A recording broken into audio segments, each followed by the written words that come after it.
Sometimes the weight you carry isn't from your problems. It's from how small you let your heart become.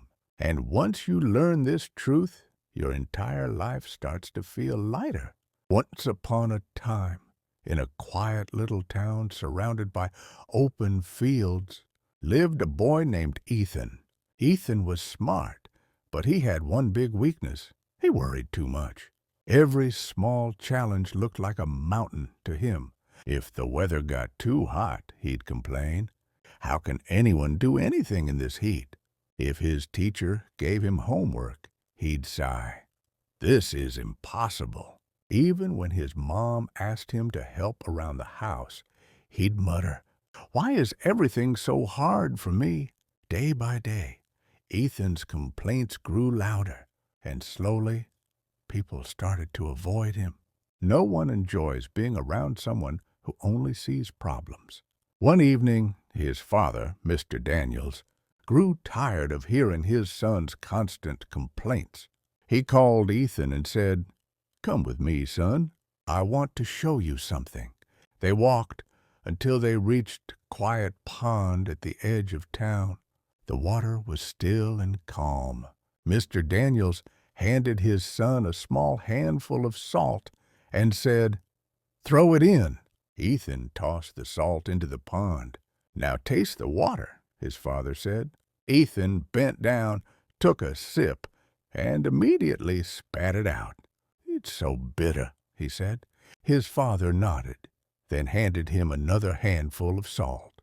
"Now come with me." They walked to a wide, flowing river nearby.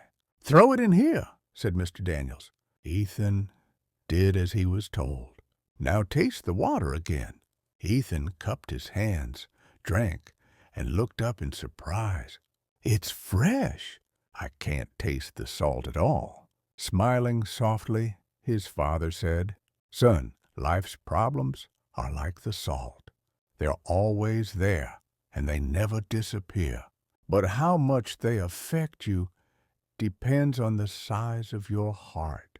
If your heart is small like the pond, even a little salt will make your life bitter.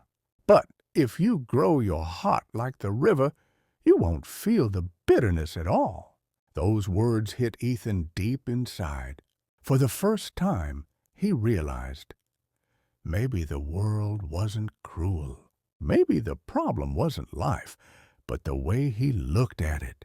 That night, as he lay in bed, he whispered to himself, "If I stay like the pond, I'll always suffer. But if I become like the river, I can handle anything." From the next morning, Ethan decided to change little by little. When his teacher gave extra homework, he told himself, "This is my chance to grow."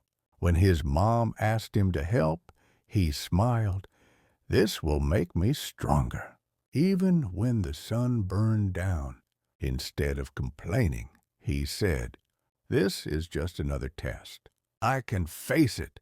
At first, it was hard. The old habits tried to pull him back, but each time he remembered his father's words, he pushed forward. Weeks turned into months, and something beautiful happened. Ethan changed. He was no longer the boy who complained about everything. People began to notice his calmness. Friends wanted to be around him. Teachers praised him. His parents felt proud. And most importantly, Ethan felt peace inside. Problems still came. Storms, homework, chores. But he didn't drown anymore. He floated through them, just like the river. One evening, sitting by that same river, he watched the water flow, carrying leaves, sticks, and stones with ease. He smiled and whispered, "Life's problems aren't meant to disappear. It's not about removing the salt. It's about becoming the river." So, my friends, remember this. Life will always bring challenges.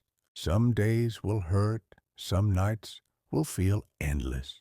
But the answer isn't to complain or run away. The answer is to grow bigger, to open your heart wider and face life with calmness. Because the truth is simple. Problems don't shrink, we grow. And when we grow, every problem becomes small. So the next time you feel stuck, ask yourself, am I being the pond or am I being the river?